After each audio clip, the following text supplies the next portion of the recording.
Welcome into the 500 Sprintcast presented by Redline Ace. I'm Zach Heiser. Ashton Smyth joins me after what we didn't think was going to be a race that we could talk about. We thought we were going to have a show talking about two rainouts, but Ashton, they stayed with it at Berlin on Saturday, and somehow, even after 2, 3 inches of rain piled onto the racetrack, got a whale of a show in up here in Michigan.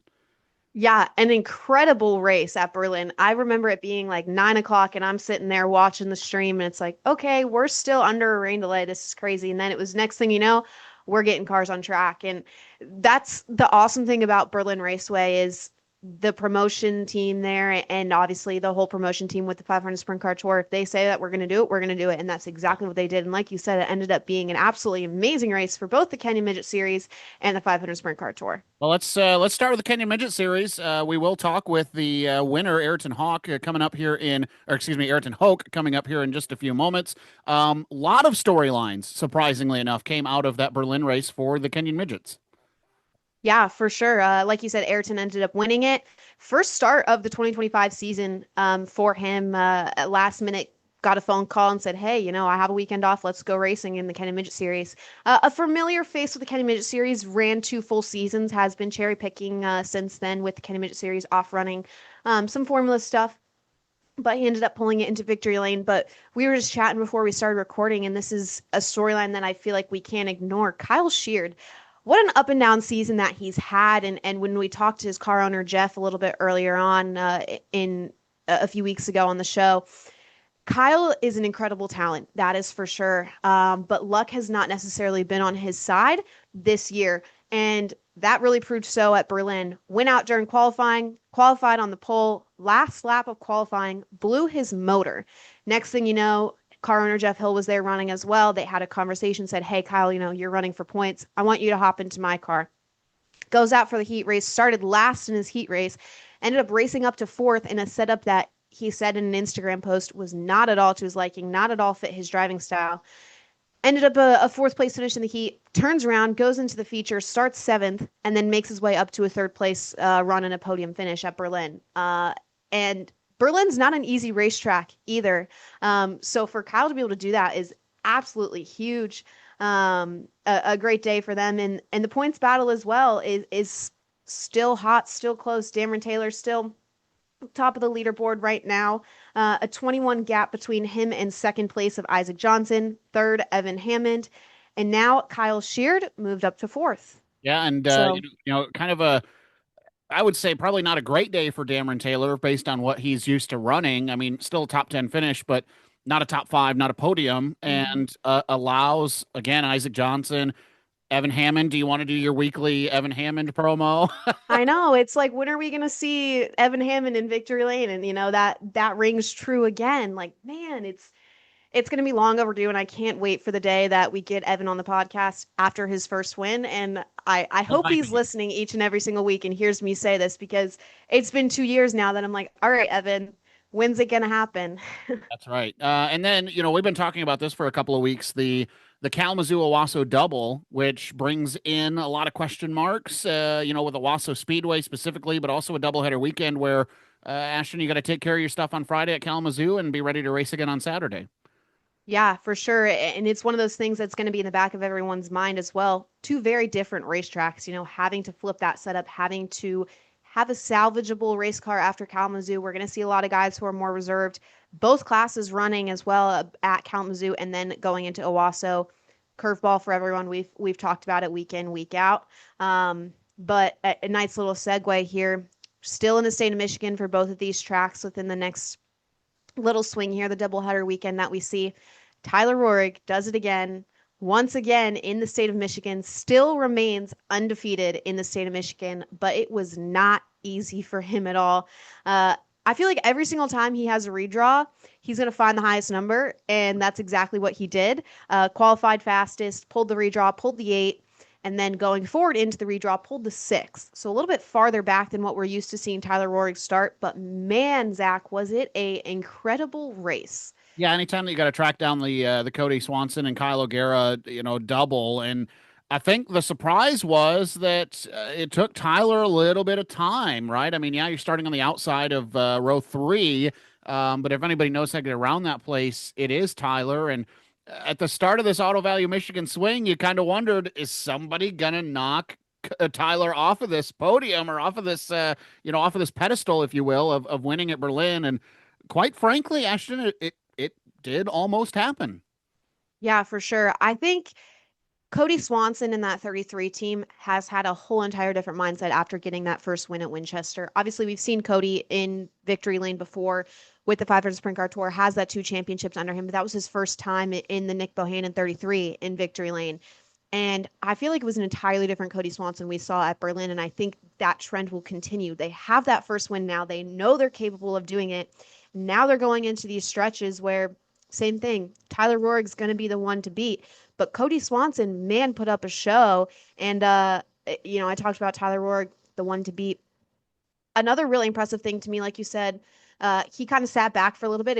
There was almost a moment of, man, is he not going to win this race because of how strong Cody was? But then once he took that lead, he lapped up to like seventh. Unreal. Unreal. Unreal. Unreal. Dakota Armstrong finishes sixth, paired with a Tyler Roahrig win. Cody Swanson second, Kyle O'Gara third. Shakes up the 500 Sprint Car Tour standings. Now in our last show, we kind of slipped in there that Tyler was not going to make it to Salem. Well, lucky for Tyler, Salem ends up getting washed out after I guess it would be after practice or qualifying. And so that doesn't really matter now in the championship standings. And so again, Tyler's win paired with a Dakota Armstrong sixth now gives Tyler Roahrig a 22-point advantage in the championship standings. We're going to talk with Tyler coming up. We still don't know, Ashton, if he'll be able to make Salem's potential reschedule date, which we don't know what that's going to be yet. So there is still that question mark. Will he race for the championship in 2025, or will it be coming down to Dakota Armstrong, Bobby Santos, Cody Swanson, Jackson Masinko, who are all clustered right there in the top five? Yeah, I mean, that's something everyone's going to keep their eye on. And those drivers sitting in second, third, fourth, fifth, and back probably were thinking, man, this is not where we wanted to be going into this Michigan swing. Tyler already 22 points ahead of Not second the guy you place. want to be chasing. Not the guy you want to be chasing in Michigan at all. And the next two racetracks, yeah, they're still in Michigan. But like you said, Salem, we don't know what's going to happen. Then also, Owaso's still kind of a curveball on the schedule because sprint cars haven't been there so far, at least with the 500 Sprint Car Tour. So we'll see how that one plays out here. But man, it's getting crazy. We're getting down to the second half of the season here. Things are heating up. And yeah, we'll see what happens in this next big swing. Want to thank Redline Ace. They are a proud supporter of the 500 Sprintcast, and Redline Ace is a motorsports-driven design agency working with series teams and drivers from all aspects of racing. Owner-creative Ben Porter has worked on projects from Formula One to local kart racers and wants to inject that experience into every client that he works with. In a sport that separates competitors, wins, and sponsorships by those razor-thin margins, why not hire Redline Ace to boost your brand before the competition does? Time for our featured interview this week, and it's kind of like last week when we brought Cody Swanson on. It was like, okay, we know at some point we're going to talk to this guy, and when do we do it? Right in the middle of the Michigan swing seems like the time to do so. It makes his home in Plymouth, Indiana. Tyler Roahrig, welcome into the 500 Sprintcast. Hey, thanks for having me on again, or I guess first time for this First one. time, yeah. First yeah. This, maybe like the 10th time you've interviewed me. Happenings. Hey, but you know what? I always enjoy talking to you because you shoot me straight, and I think that that's one of the great things about you is you're so humble, and you know what it takes to go out there and win these races. And we've joked Berlin Raceway is the house that Roahrig built, and there was some time there. I mean, this probably had to be one that you were really looking forward to, and then Saturday rolls in, and we're thinking it's going to be a tough one to get in, man. I talked to Jared on Monday on Horsepower Happenings, and he said it was kind of a wait by the phone all morning type of thing, and then go. What was your race day like? How does race day play out for you when you know there's no way that you don't get through the day without getting wet at some point? So how does that affect your day, your race day, when you know there's going to be a rain delay of some sort?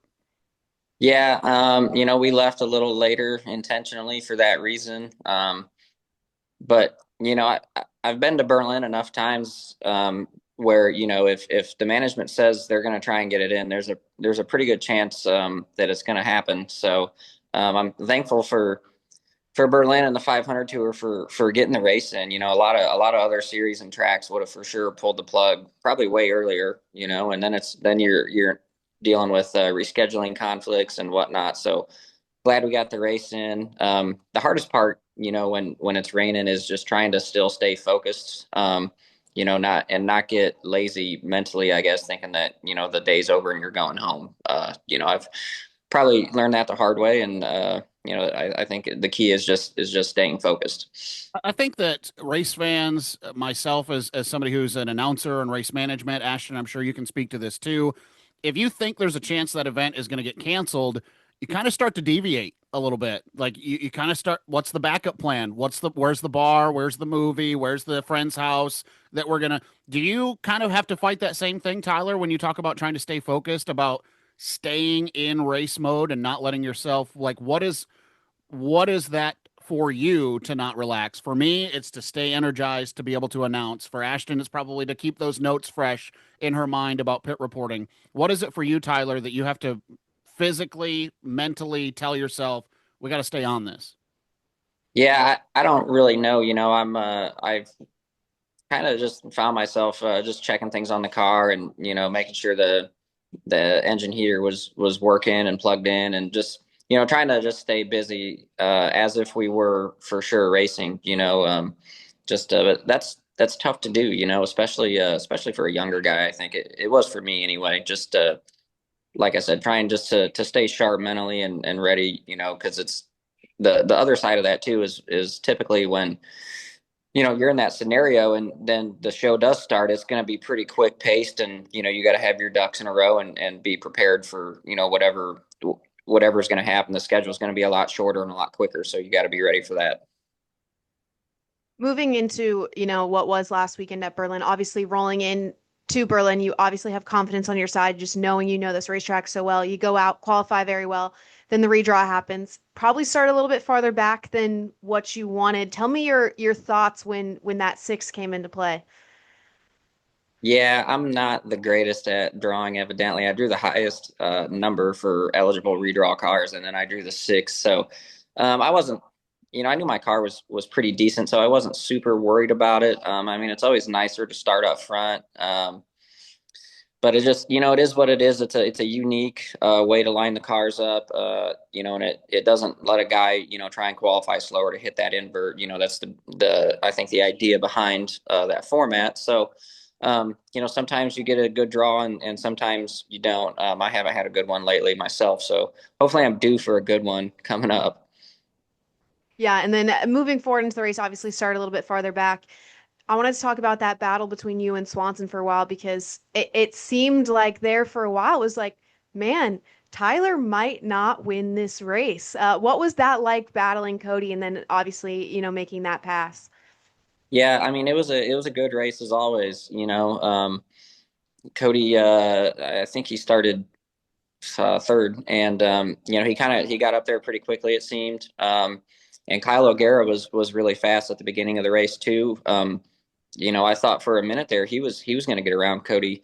And all three of us had a pretty good race, and I got alongside Cody once and couldn't just couldn't complete the pass.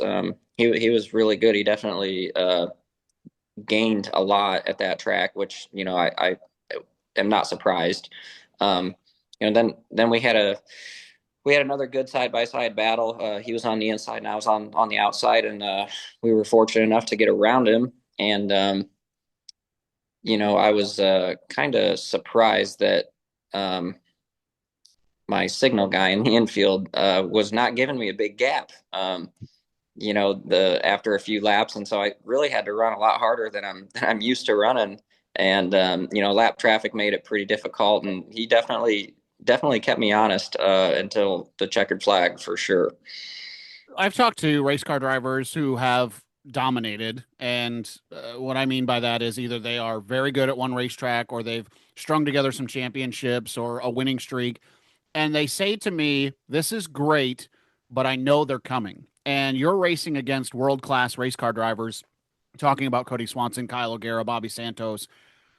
Is that a mindset that you have that, yeah, we've got Berlin figured out, but these guys are coming? And was that more of a reality after Saturday where maybe you had to work for that win a little bit more than you have in years past or times past? Yeah, for sure. I think everyone got a little better this time, especially Swanson.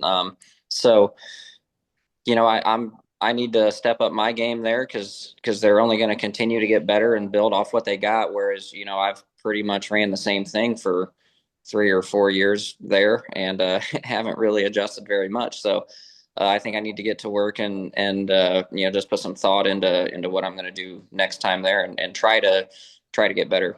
Is there any question on, and I'm not asking you to divulge this necessarily, but is there any question when you look at your program on where you can get better, or do you know that there are some areas where the car isn't perfect, or Tyler's not perfect, or the tires are set up, or whatever? I mean, do you have areas that you think you can improve on there? Yeah, for sure. I think setup wise, I could have been a little better, made few better decisions. With that, it made it tough, with the rain, and practice, being cut short. Then the second practice was qualifying. So, I put one new set of tires on the first practice and ran those both practices. So I didn't really want to put a lot of laps on them. So I only made a very limited amount of laps each session. Um, but even in the race, looking back now, I felt like I could have done a better job as a driver, maybe choosing a different line, looking back at it. So, there's things definitely that I've got in my mind. I need to write in my notes so I don't forget. But yeah, I think there's definitely a few different avenues that I can try to improve there. You're undefeated in the state of Michigan with the 500 Sprint Car Tour and continuing that with Berlin. Next two races are also in the state of Michigan, being Kalamazoo and then Owasso. How are you feeling about those two races? Pretty good. We ran good at Kalamazoo last year. We were fortunate enough to win there, but I'm sure everyone's going to get better there. As good as Cody was at Berlin, I'm sure he'll be pretty good at Kalamazoo now.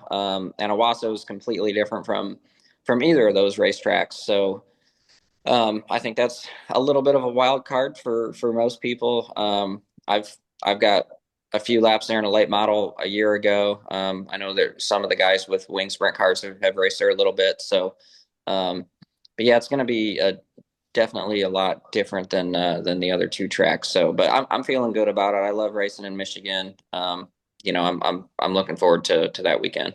Berlin is so unique that the laps really help, right? That you have that notebook. Kalamazoo, pretty unique. Quarter mile bull ring, having the laps help. But what about Owasso? I'm not saying that Owasso is cookie cutter by any means, but since the repave and you do have laps there, but not as substantial as the other two tracks, and I don't think it is as unique to get around. Is that what evens the playing field? Do you think going into this? Yeah, I think so. Just the fact that non-wing sprint cars haven't raced there, in any recent years anyway. And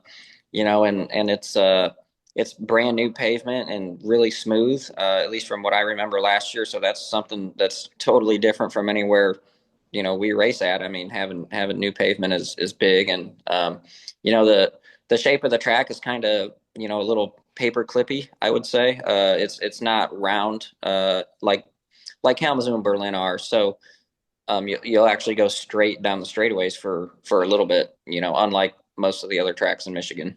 Mhm. I want to talk about this just briefly because you take over the points lead, but I understand that there's still a conflict in this schedule down the stretch. Do you think that you can build a big enough padding to have a shot at this championship going into IRP at the end of the year? I don't know about that. We'll see how things go. I would love to run or to win the championship again, or try to anyway. But we'll see how things go with other races.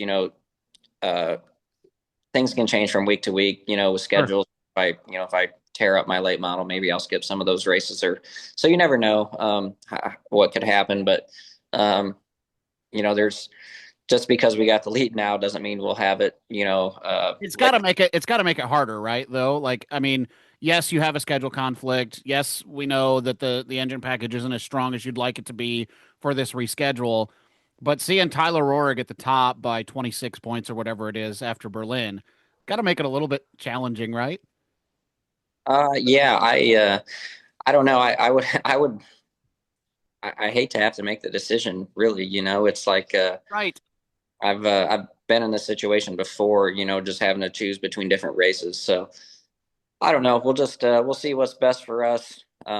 We got a great team either way, and a good program.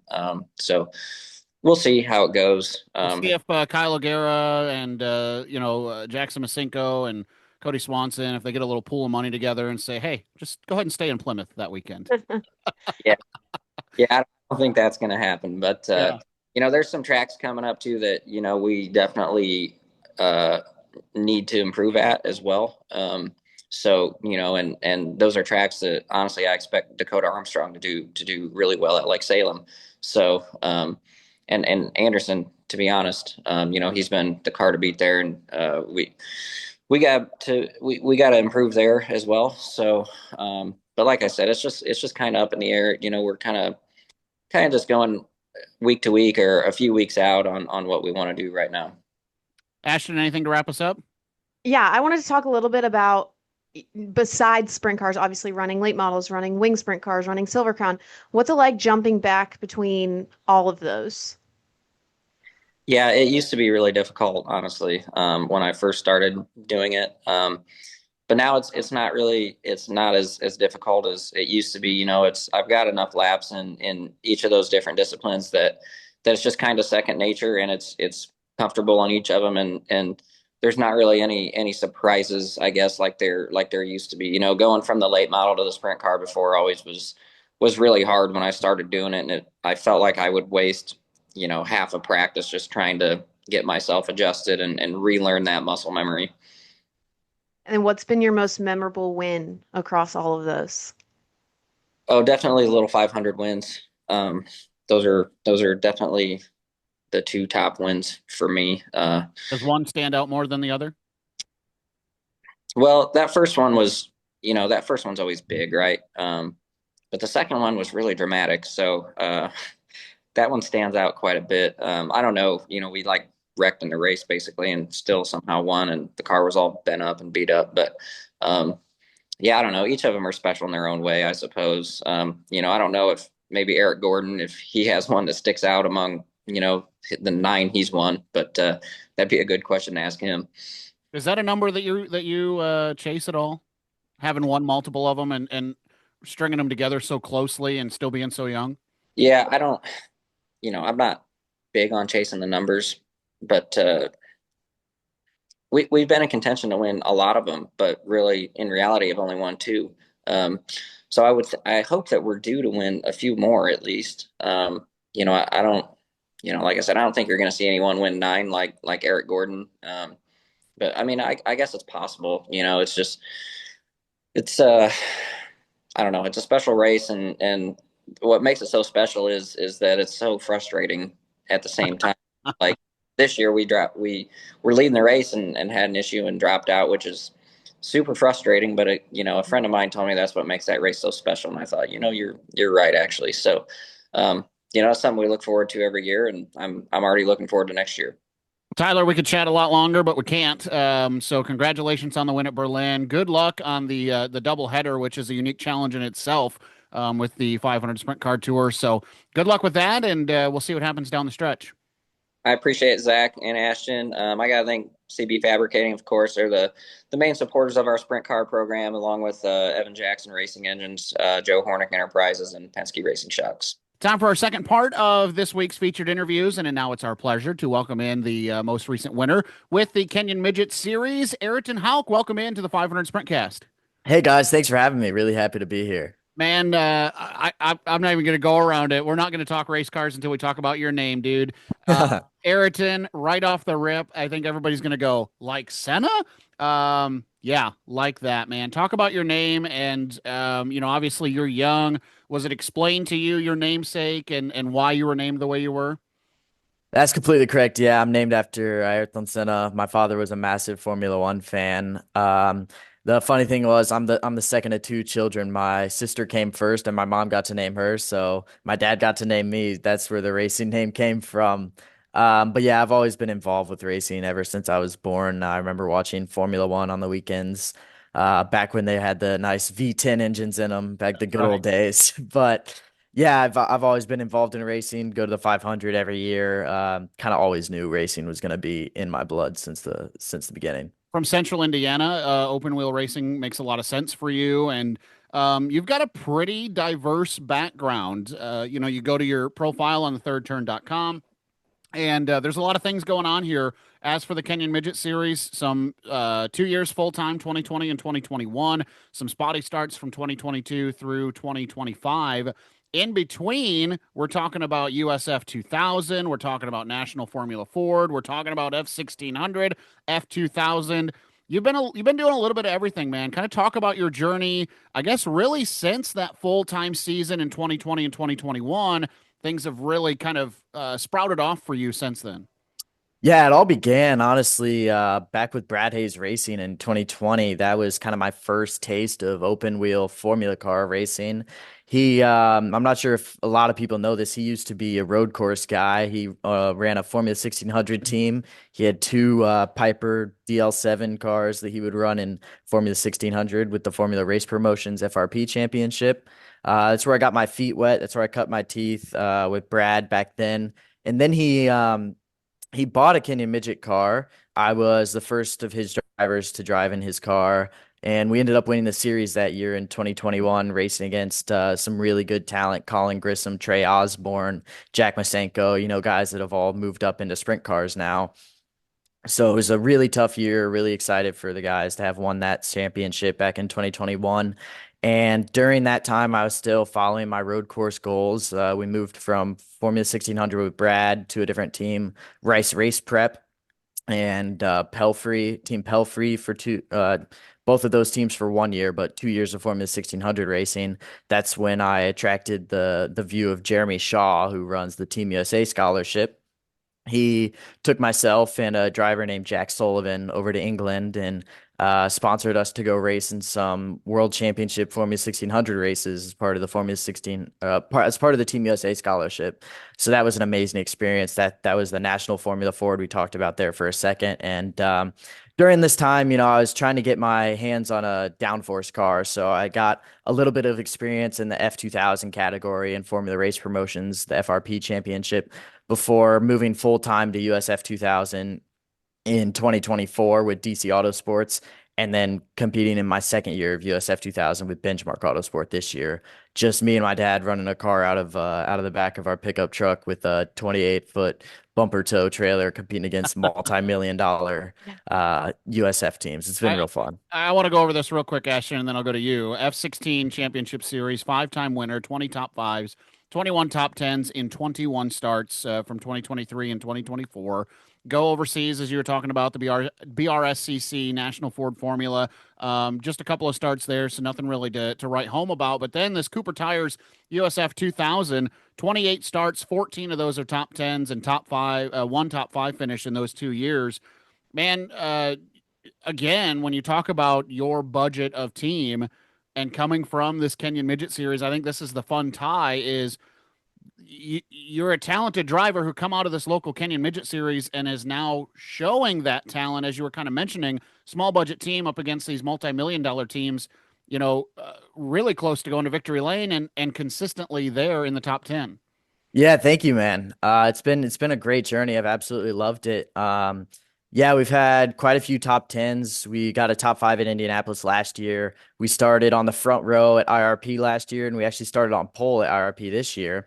So, it shows we've got the speed. We've had a ton of fun racing the USF Championship. Another kid, it's kind of like this, came from Kenyon Midget Series, Thomas Schrag. He's running with another team in the USF 2000 Championship, and he's actually battling for the championship win right now. He's placed second going into the last weekend there out at Portland. So it'd be really cool to see another Kenyon Midget kid go and take the championship and move on up. That'd be awesome. How much of your Kenyon Midget Series days still applies to what you're doing now? It's a lot different driving style, oval to road course Formula car. But what really helped me was the Kenyon Midget car was one of the first cars I ever drove out of karting. So the first time I ever got the experience in a suspension car with a high roll center, feeling how the car moves underneath you, something you really don't feel in a go-kart. And I think being on dirt and asphalt really gave me that feel of the roll center of the car, how much grip you can find out of it, where that grip comes from, especially on a dirt track. Tracks changing every single session you go out there. I think that's really played into how well we do in the rain now, because it's pretty similar in the rain racing. You're trying to find the grip. What part of the track is slick? What part of the track is, I guess, dry a little bit? But you just finding where the grip is. And I think a lot of those skills have been developed in the Kenyon Midget series. Coming up through the Kenyon ranks, before you decided, okay, I want to go back formula racing, did, moving up to like sprint cars ever cross your mind? And what was that decision like, saying, okay, no, we're gonna, shift gears to going road racing? No, it's absolutely crossed my mind, and it still is. I'm actively looking to fill a sprint car seat. I've always loved the sprint car platform, what it has to offer, both dirt and asphalt. I think trying an asphalt car first would kind of be more my style, just coming from where I come from. Nah, I'm not too sure about throwing 900 horsepower around on a dirt track just yet, but I'd always love to hop in a sprint car. It just made sense from a sponsor and investor standpoint to continue my road course development, because that's where most of the sponsors and investors wanted me to go to. They've been incredibly supportive and just kind of going with whatever plan we end up deciding. So I'm sure they wouldn't mind at all if we tried some other things, oval racing. We looked into some sports car things with Porsche. We're really just we're opening up the plans for next year and just trying to see where it might take us. Mid-Ohio on July 6th was the last USF 2000 race, according to what I see here. And then all of a sudden you get this opportunity to come back and run with the USSA Male Kenyon Midget Series. Talk about that decision, right? I mean, when you're out doing these other disciplines, what brought you back here to come up to Berlin?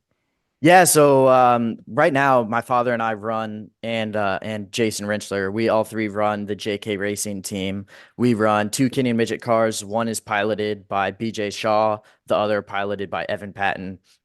BJ Shaw is a collegiate runner. He's on scholarship to Butler for track and field. He ended up needing to go to a track event, and the car was open. And my father and Jason loved having me in the car back in 2022, I think it was, when we had those 5 starts. And they offered me the seat, and I'm not going to turn down a race car. So all the things just kind of aligned at the right time for me to hop in the car and make something happen. Well, is it like I kind of compare it to, like, right, you drive back through your old hometown, right? And it's kind of like, wow, this is different than what I remember. What was it like getting back behind the wheel? Yeah, the names were a little different. All the kids weren't the kids that I used to run against, but it was a ton of fun getting back in the car. It was the same car I drove for them back in 22, so the seat still felt right. And first practice, I felt right at home. We ended up going quick time in practice one, first time in the car in 2.5 years now. So I think it was like riding a bike. After a lap or two, it all just came back to me. Ashton, got anything else for him? Yeah, kind of walk me through the emotions of then pulling it into victory lane on Saturday. It was amazing. I love running for the JK guys. It's just similar to the USF team. It's me and my dad doing it with the help of Jason. He's been a great help. But it was great. We've been to Berlin twice now, and we've won both times we've been there. So I think I like the track a little bit. It felt good. Drawing the 6 for the invert definitely was not fun. I knew we had some work ahead of me. The 97 car kept me honest. I think coming up through the field, I got through the first couple of guys relatively easily, but then once I got behind the 97, I got past him into 1 and 2 there, and then I think the same lap down into 3, he shoved his nose in. I had no idea he was even there. Followed him for a couple more laps. I really had to hit my marks. So no, honestly, did not think we were going to victory lane there for a little bit. I think it took till like lap 15 or 16 to finally get the lead back. But once we did, I just put my head down, pulled into victory lane, and see my dad and Jason, the whole team, everybody back there excited for a win again. This was the team's first win of the season, so I'm really, really happy to bring it to them. And we had a really good night after that. I just want to jump in here real quick because we just talked to Tyler Roahrig, who is unbelievable at Berlin, and I'm from Michigan. I talk to a lot of guys who race Berlin, not very often, but when they go there, it's a challenge to them. And I've heard Berlin compared not completely to road course racing, but it's so unique the way that both corners are different and the back straightaway is different from the front straightaway. And it's just a very technical racetrack. Do you feel like your road course experience helped you in figuring out that racetrack in such a short time? It's definitely a weird track. I'll give you that. It's I think almost like D-shaped with the back straight still not even a straightaway. You're kind of turning the whole time, and the line there is a bit odd. Coming out of four, we're everybody, not just us, the sprint car guys. We're all dropping down onto the apron there. So that transition between the banking and the flat apron would really upset the car if you didn't hit it right. So I think having the technique of car placement, getting onto the apron at the exact right time, learning how the smooth lift of the throttle to keep the car planted on the way in. I think all of that kind of tied in, and when it all got set in stone, we just started clicking off lap times. Future goals, plans for the rest of 2025 and future, I mean, are we going to see you back with the Kenny Midget series and what are your long-term goals? Yeah, I'm really excited. We've got two more Kenyon Midget Series races that I'll be in August 1st and 2nd. That's Kalamazoo and Owasso. I think we're with the sprint car guys there as well. So I'll be out at those tracks. And then for the rest of the year, planning around road course racing, we're looking at a Porsche team with the IMSA, either Michelin Pilot Challenge or VP Racing Challenge. And hopefully trying to get a sprint car test scheduled for the end of the season, maybe get into some 500 sprint car tour races coming up. McCord's Little 500 start in Yeah, there you 2026. go. I don't know. I mean, it's so hard to find a car now. Everybody's always got them full by now. So if there's an open car, I'd love to run the little five. That's it's been a dream of mine. From McCordsville, we're 20 minutes from Anderson Speedway. We go out every year and watch. So I'd love to go out there and give it to Jack and Brad Hayes Racing. See if I can give them a run for their money. Now I want to get this straight. Now you said you and your dad are car owners. Is that right? Is that how you That's guys correct. What's it like for you? I mean, you're a young man. I don't know how old you are, but to be in that kind of ownership role as well, what's that been like for you? I guess I was throwing ownership in my name kind of loosely. My Okay.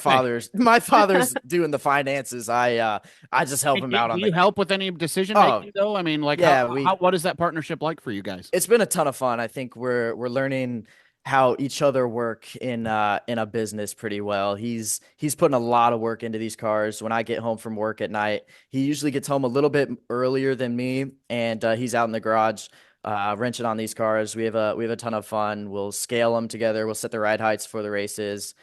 Switch the springs and shocks between the race Are you weekends. still doing this while you're doing the road course stuff? Yeah. This is in between our road course races. So Cool. we've got the USF car in one bay, and the other two bays are full of two midget cars. So we've Nice. got a 4-car garage, and we don't have a single passenger car in it. But Awesome. You yeah, you said after work, so do you still have a normal nine, like what is a typical day at home? You're not at the racetrack. What does that look like for you and your dad? typical day. So I'm coming into my senior year at Purdue University. I'll be turning 22 in August. Oh, congratulations. Thank you. I'm studying finance at Purdue. I've secured an internship with an investment management firm this summer. So I'm working 8 to 5 every day. And then I'll get home from work around 5:45, 6 o'clock. Usually hit the gym for an hour or two, come back. My dad's still working on the car. I'll help him if he needs any help. Whether that's, yeah, usually if he needs somebody in the seat for scales, if we're setting ride heights, just kind of a second mechanic, whatever he needs me to do. Come in, eat dinner, do the same thing tomorrow. The garage is pretty busy. We have a lot of work to do, especially when we're running 3 cars out of it. So it gets What pretty busy, but it's a lot of fun. Ashton, I'm just looking at the non-racing related accolades. All right, he's named Ayrton. He's going to Purdue University, which the Ryan Newman, right? That's the first guy that comes to my mind. And he lives in McCordsville, right outside Indianapolis. Everything tells me you're shaping up to be a fine open wheel race car driver, man. Thank you. Thank you very much. That's from how old were you when you realized that's the goal? I'd say when I started karting, I was 14 years old. And back then, I had a very naive view of racing. I figured if you go fast, you're going to get signed to an IndyCar or Formula One team. And as I've grown up, I've realized that's not the case anymore. How much It have you had to learn how to market yourself? insurmountable amounts. I've really had a steep learning curve in marketing ourselves. We tried to do our best funding ourselves just out of the family wallet, but we quickly ran over that limit. And I've had a ton of help from my mother and my father. It's a three-man, I guess 2-man, 1-woman effort here, putting the marketing supplies together. But I think I've learned a ton, and it's evolved into my professional life as well, outside of racing it's just with this investment management job that I've got. I've had a lot of these skills I've learned from the racing world and marketing myself and business deals, taking these sponsor calls that have really shaped myself to be successful, whether it's in racing or outside of it. I've learned so much in the racing world that I think I'll be set up whether I'm behind the wheel or not. You got a cool story, Ayrton. Where can people follow along with what you got cooking? Thank you. I'm on Instagram, Facebook, Ayrton Houk Racing, and we've got a website, ayrtonhoukracing.com. Awesome. Ashton, anything else before we let him go? No? All right. Well, Ayrton, man, congratulations on the win. I'm excited to have been introduced to you. This is a cool listen. You go to the thirdturn.com and this is a cool profile that you got going on here. And I know it's not everything. And good job on the win Saturday at Berlin. And looking forward to seeing you make a couple more starts here in Michigan. Thank you, man. We got 2 more ahead of us. We're gonna sweep the 3 that I started here. Oh, all right. I love it. Confident. I love the confidence, man. Thanks so much. Have a good night. You guys as well. Hey, that's going to do it for this week's episode. Want to say thank you to Ayrton and, of course, to Tyler for making time for us. We've been talking about it, Ashton. It's finally here. The next 2 events for the 500 Sprint Car Tour and the Kenyon Midget Series. Kalamazoo Speedway, Owasso Speedway. Kind of touched on it lightly at the top of the show. I wish we had more time with Tyler because I'd ask him about it.